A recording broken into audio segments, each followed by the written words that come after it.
Pissing our pants yet?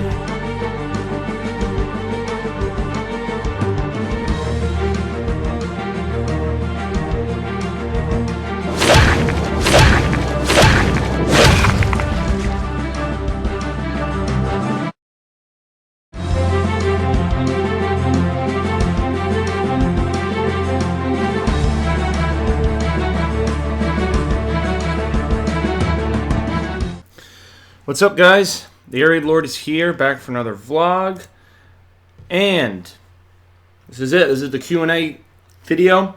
I'm also going to be going over some extra content stuff for The Walking Dead since last night's episode, actually. So, sorry, I'm just getting rid of some headphones over here. So, let's go over your guys' questions. There were only a few that were asked on this specific vlog.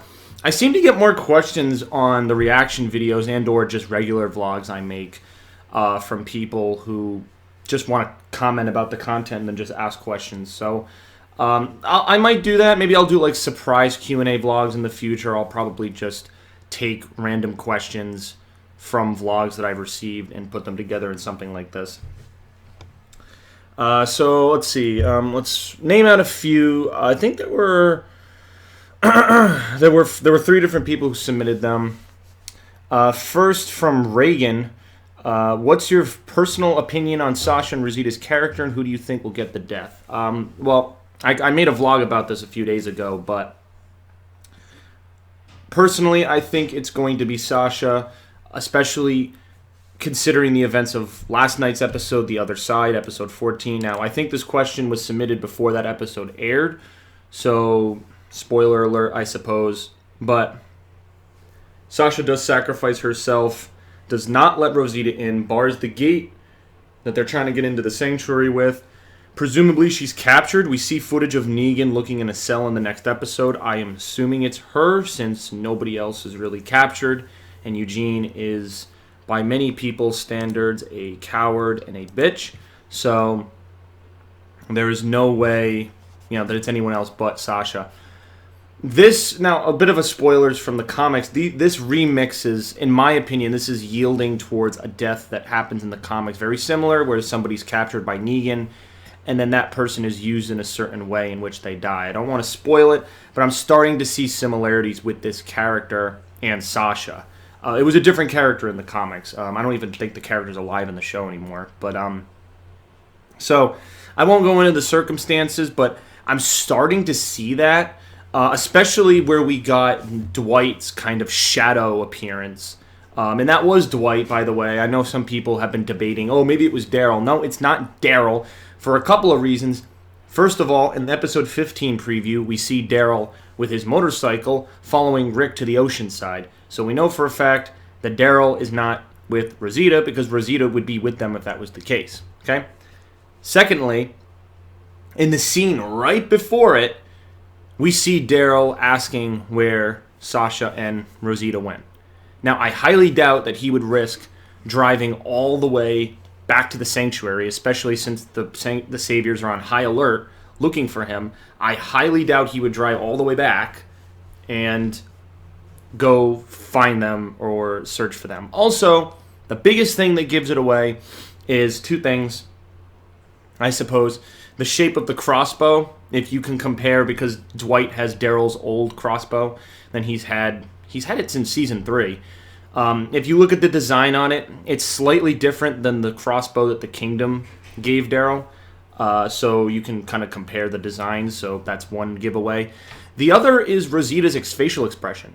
What she, at the very end there, when she's looking and she sees this person, she kind of has a look of disgust, like, oh my god, it's you. And I even said this in my reaction video the other night. She's like, oh, it's you. Like, kind of like daggers, shooting daggers. Now, she wouldn't be doing that if it was Daryl. She probably would keep crying or would run over to him and be like, oh, I need help, we need to get Sasha, something like that. But because it's Dwight, who's an enemy, she doesn't know how to react. And that's I didn't know how to react either, because is this first sign of Dwight turning against Negan? He was outside the sanctuary. Maybe he's looking for Sherry and he came across Rosita. very interesting setup. I'm very interested to see, because this was a huge question mark. As I said, for the second half, what would Dwight do? And this is our big first clue. So I kind of went off the beaten end with your question, but I pretty much answered it. I think it's Sasha who's going to get the death. I like Sasha and Rosita's character. I mean, especially after episode 14, they went into their relationships with Abraham. Rosita, we got a lot of backstory, and how finally people were like, how could she defuse bombs? Well, she finally explained that. She talked about her past, what she thought about going to Alexandria, if she thought they were really safe. Season 7 has, like, Rosita's been one of the big... Like, every season we get a character who we don't know much about, and they get huge development. And so I think season 5, they did that for Sasha, I believe, because Sasha had that relationship with Bob, then Bob died, and she almost had, like, a Tyrese kind of attitude, and she was in this weird psychological place. Even when she was at Alexandria, she needed to kill all those zombies. Then in the season finale... that was her first sign of coming out of it, and Maggie kind of helped her when she was almost going to kill Father Gabriel. So yeah, that was season 5, and I think for season 7, we had that with Rosita. From watching Abraham get beat to death, to plotting to kill Negan, to that failing, to getting Eugene captured, now almost trying to do it again, but still kind of failing. And she's kind of realizing this pattern and how people she cares about are getting hurt, and it's unfortunate. And that's why I blamed her last night, for some people who were asking. So, the next question is pretty much the same question by Bobby Hughes. What do you think will happen to Sasha and Rosita? I pretty much just explained it. His other question is, what do you think about the all-out war? Now, if you don't know what he's talking about, all-out war is the next arc of the Walking Dead comic book series, because technically the Walking Dead comic book is covering March to War. March to War is what it basically is. It's Rick, Jesus, and Ezekiel, I'd say, and Dwight in the comics, preparing to strike against Negan. In different ways than in the show. They've done it very differently, because the Oceanside and these garbage pile group people don't exist in the comics at this point. There's a lot of different things going on. I like that, because I like when the show does its own thing and it succeeds at it. I like that. You know, you don't want it to be the same. You know, Carol and Morgan, they're both dead in the comics, and they have huge character arcs and developments and importance in the show right now. So I like when things are different. I don't like it being the same as the comics. The general story, sure, will be the same as the comics, and that's rewarding for comic book fans, but I like it to move in a different direction while still retaining some elements. So, All Out War is what it is. It's going to be Season 8. And since the 100th episode of The Walking Dead is the Season 8 premiere, we're going to get a battle. We are going to get an insane battle, probably at the Sanctuary, is my prediction. I'll probably do vlogs about this over the summer. It's going to be the hot topic once the Season 7 finale airs, and people will be buzz about it. Especially if it doesn't leave off on a cliffhanger, and kind of... If the cliffhanger's good, if it's like a cliffhanger like we're going to war, something happened, like if it's a meaningful cliffhanger, kind of like... If anyone knows the Game of Thrones Season 6 finale, not sure if you're familiar, but that. I won't go into that for sake of spoiling, but the Season 6 finale of Game of Thrones, that was a cliffhanger, but a lot of things were wrapped up, and it was satisfying. Didn't feel that way about the Walking Dead one, obviously, because of, you know, the freaking first-person Negan head-bashing thing. In the long run, I still have mixed feelings about it. I say 50-50. It was a right move, 50-50. I hated it. Think it could have been done a little bit differently, but... It is what it is. I'm beating a dead horse at this point talking about it. So yeah, All Out War. There's a lot of different things that happen. This is just battles. This is going to be different. Rick's group, Negan's group, fighting for land, fighting for territory. There's guerrilla tactics. There's these really, really extreme measures that both sides go to. It's really cool. It has a great conclusion. In the comics, at least, they'll probably do something slightly remixed, but we'll probably get somewhat of the same results. So, yeah. I'm very excited for All Out War, because I feel like that's when The Walking Dead's going to get its steam back. I'm going to make another vlog about this, but I've seen a lot of people complaining about the show. Like, oh, it's losing its steam. The ratings for the show have been kind of dipping in the 10 million range and have kind of dropped since that 7 million, which was the Season 7 premiere. You know, there's just a lot of hatred towards it because people see how it's dragging out the March to War conflict so we can get to a satisfying season finale. Like, look, all right, I get it, okay? But some of these episodes are necessary every once in a while. And again, I'll go into this when I have another vlog to speak about it, too. I'll keep that separate. I don't want to go on a rant in this one, but I love this show. I feel justified. Sometimes I don't like the slower episodes with the, 18 billion commercials that occur when you're watching it live on AMC. I understand. I get it. But it's a necessary evil, I suppose.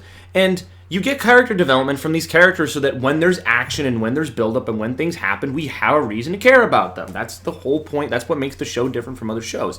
You don't want just conflicts and battles happening 24/7 because what information would you get? Would you like people to be shouting their life stories over the sound of machine gun fire? Like, come on. Like, yeah, The Walking Dead has had some amazing sequences with that, but I think the best episodes is when the high action is balanced with the high character development and the intimate conversations. That's what makes for the best content in the show. Just saying right there. Okay? And then the last question from Jules Q. This is kind of like a funny question. Bang, marry, or kill? Negan, the Governor, Gareth. She says she's a big fan. Well, I'm sure you are. So yeah, I basically, the three main villains of the show, Gareth, who's the leader of the Terminus, Governor, who was the main villain in season 3 and 4, and then Negan, who's our current villain. Which one would I bang, marry, or kill? I do have to admit I cheated on this one a little bit because I saw it come into my inbox. I mean, I kind of shook my head when I saw it because it's such a goofy question. But I kind of had an answer prepared for this one. I would kill... Well, no, what should I don't know. I'd say I'd bang Gareth if I had to. This is like a gun forth pointed to my head. I had to do it. No choices. I would bang Gareth because I'm 22, and I'm sure Gareth's not that much older than me. He doesn't look it. And so he's the youngest one that I could get away with doing that. Negan, I would marry because I could listen to him swear and curse and have funny dialogue and just be a complete buffoon all the time. That would be a fucking dream come true. And then I'd kill the Governor. I mean, he's a little unhinged anyway, so I'd just kill him. So yeah, I guess goodbye to the Governor. He had some redeeming qualities, I suppose. At one point, he slept with a lot of women in season 3. But I like Negan's charm way more than the Governor. That's why I like Negan as a villain more than the Governor. But the Governor satisfied the show at a point where it needed to be. Rick hadn't adapted to the zombie apocalypse fully at that point, and so the Governor was one way as being that jumping point.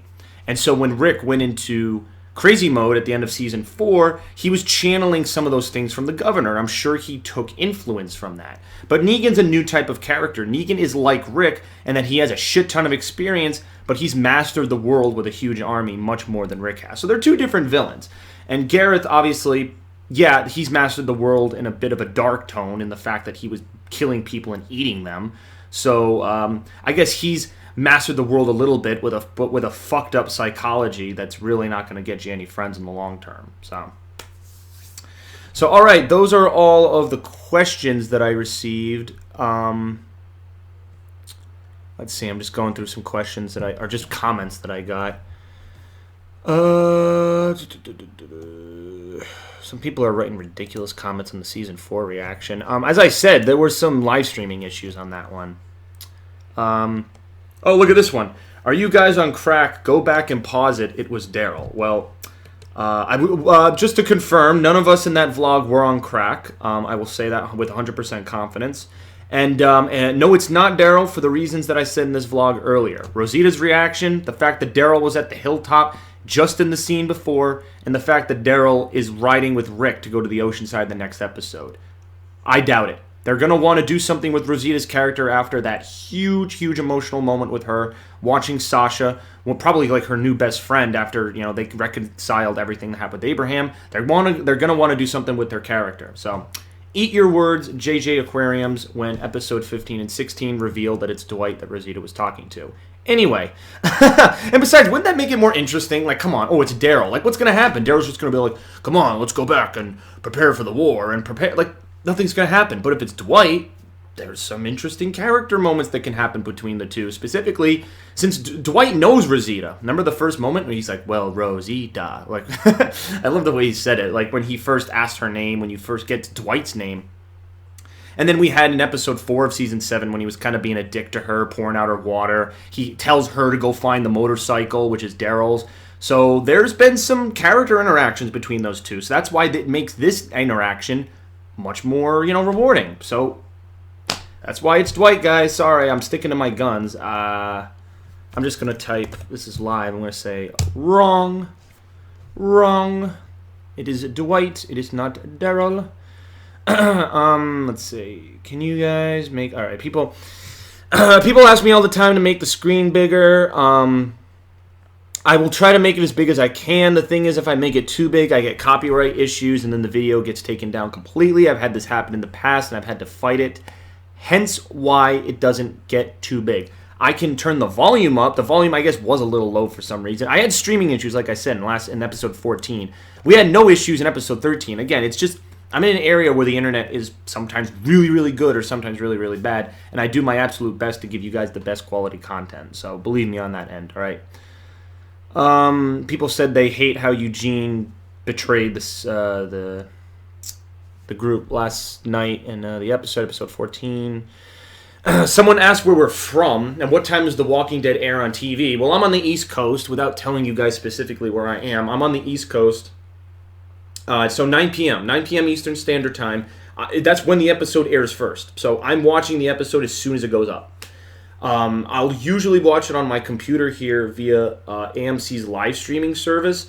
Or if AMC's live streaming service doesn't work, which it usually isn't because the video player is a piece of shit, I sometimes find bootleg live streams that people put up illegally. But technically, I'm paying a cable subscription, so if it's not working for AMC's live feature, then that's not my problem. So, I try to, work with their streaming service the best I can. But if it's going to keep lagging as much as it does, I'm sorry. I'm going to find alternate methods. It's just the way it is. Some people were laughing at us. Ledito Letidgo 101 was said, lol at you blaming Rosita for number 1 making a decision Sasha made on her own, and number 2 for her banging on the fence. Dude, they already know they're out there. Well, they know Sasha's in there, but Rosita doesn't. Why is she? The whole purpose of why Sasha closed the gate and ran inside is because she wanted Rosita to get away and live. And Rosita banging on the gates is just going to draw attention to herself. So, it's kind of counterproductive. That was my point. And then, but what we're saying is the reason Sasha was in that circumstance of killing Negan was because Rosita went to Sasha and said that she wanted to kill him. If she hadn't done that, Sasha wouldn't be in that circumstance. So that's why me and my friends blamed Rosita. So there you go. So those are all the comments in episode 14. Again, more comments will probably come in. Most people are just yelling at me for the size of the screen and or the fact that I think it's Dwight instead of Daryl, because it is Dwight. I'm going to keep saying it. Someone asked me, Secretly Broken said, who's your favorite character on The Walking Dead? Just wondering. Interesting question. It's a tie between Rick and Negan. I know that's kind of I don't know if that's a cop-out answer, but Rick is our main character, and I love I think some of the character development they've done from season 1 to season 7 has been the best character development in any character I've seen on television. I mean, that's a stretch of a statement to make because there's a lot of TV shows that people would argue do it better, but I love his evolution from being a man who didn't even know the zombie apocalypse had started to, having this kind of pussy tone, people I guess said, when he was with Shane in season 2, not understanding how the world works, and then adapting this very brutal mentality at the end of season 4, softening up a bit. Like, he's had major arcs. Every single 8 episodes he has an arc, and it's absolutely incredible, and I love what they do with him. Same with the comics, really, and it's just great what they do with Rick's character. Negan, obviously, he's my favorite villain of all time. Great dialogue, cursing, even though AMC doesn't let him say the F word as much as he should be saying it. He's a charismatic leader, charming, brooding. He steals the scene whenever he's in it. Just amazing. In the comics, too. In the comics, you get away with a lot more stuff because he's saying the F word all the time, and some of the facial reactions that Charlie Adler draws, he's like, and all that stuff. It's great. It's great. So those are my 2 favorites. I mean, I have other favorites. Like, I really love Daryl. He's been in the show from the beginning because he's exclusive to the TV show. I love what they're doing with Daryl. So yeah, I'd say top 3 is Rick, Negan, Daryl. That might change over time. I've loved characters, I love, Father Gabriel's evolution. He was a wimpy rat priest that everyone hated, but by the end of season 6, he got his character development. And holy shit, Now look at season 7, some of the things he's done with Jadis's group, and man, Rick really relies on him now. So There's a lot of characters to appreciate. And that's why I love... The show is so good at balancing so many characters and evolving them all at the same time. And again, people sometimes can't see that because they're just like action, action, action, action. But if you just take a step back and appreciate what's being done on the show, you know, it's a lot to take in. All right, that might be the last question. I'm just looking through some other ones here where people are saying good video. So this is the last question I'll address. Andrew Von Reckenstern commented on episode 13's reaction and said, with all of the filler episodes in this season, I wish they would have dedicated at least one episode which was dedicated completely to Negan's story to show how and why Negan is, well, Negan. And I agree, but not this season. What you're asking for will come down the road. I promise you that 100%. The thing is, this season 7 is dealing with how the characters that Negan that they dealt with, who Negan, made suffer and they are submitting to him, how they react to him, how they deal with him. We've seen one side of Negan, which is the controlling, charismatic, grasping Negan. To introduce his softer side in his past would undermine a little bit of what they're trying to do with Season 7 at the moment. When the story arc changes in the future, without giving spoilers away, I believe that we will get that episode. So again, hold on to your horses. Again, I know so many Walking Dead fans they want it now. It's just like modern American culture. The new iPhone, I want it now. The new video game console, I just want it now. People hate waiting. They hate waiting in lines. They hate waiting in general. So again, patience. This will come. I know. It's a lot of payoff. I mean, come on. Yes, I know I'm playing devil's advocate here, but when we had the cliffhanger ending, was it not rewarding to see both of those deaths and the entire sequence of events that happened in the premiere of Season 7? I mean, come on. Was that not rewarding? Just saying, guys. I mean, again, payoff, waiting, be patient, and The Walking Dead, the cast, they're all, they're a tight-knit family. So many of them are close friends in real life. They put so much work, they pour so much of themselves into this content, and I, as a consumer and a reviewer and someone who actively promotes their content on my channel. Almost my whole channel now is The Walking Dead. I'm actively promoting it, telling people to watch it, trying to get their rating numbers up, and making videos where reactions almost have the entire episode in it. I'm trying to do my part in exposing this show as much as possible. That's the way I give back. And also buying some of their merchandise, I guess, and watching when the show's live. So yeah. Hold on to your horses. Negan video exclusive will come, and I'm looking forward to that. If you guys don't know, there's a comic that Robert Kirkman has been releasing alongside the Walking Dead comic called Here's Negan. In it, it's literally about Negan's backstory. Kind of like Rick. It's him right before the apocalypse and then what he was doing when the apocalypse started. Just going to say, both Negan and Rick realized the apocalypse started while they're in a hospital. That's all I'm going to say. That's your one spoiler from me. So anyway, that's it for this Q&A video, and just, I guess, wrap up discussion questions. I guess that's the video for this week. I appreciate you guys watching. Again, we only have 2 more reaction videos, episode 15 and the big finale. So I'm going to try to make some pump-up prediction vlogs. I might make one about Dwight, and I'll also probably make one about people complaining about the show's ratings and the quality of the show and just stuff like that. So yeah, so thank you guys for watching, and I will see you all later for another vlog. Peace out, and keep sending your questions. I won't make another vlog where I ask you guys. I'll just answer the questions from now on. So yeah, see you later.